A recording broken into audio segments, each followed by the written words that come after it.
நேற்று என்னத்தம்மா ஆச்சுடா தெரியுமா உனக்கு? சொன்னதானே தெரியும். அதான் சொல்ல வரேன் இருடா.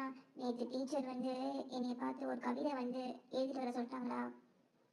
என்ன கவிதை எழுதுறது நானும் தெரியாம புலம்பினே இருக்க, மண்டியை குழப்பிட்டு இருக்கேன்டா என்ன எழுதுன்னு தெரியாம. ஏன்டா புலம்புற? விட்டுடா பாத்துக்கலாம். யோசிச்சு யோசிச்சு பாக்குறேனா என்ன எழுதுறதே தெரியாம யோசிச்சுக்கிறேன். நீ கொஞ்சம் சொல்லி தெரிய கவிதை.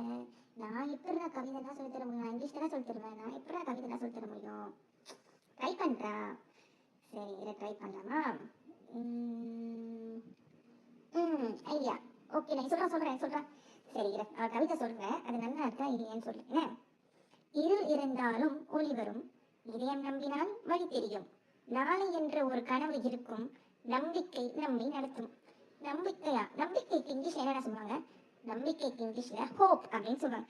ஐ ஹேவ் ஹோப்.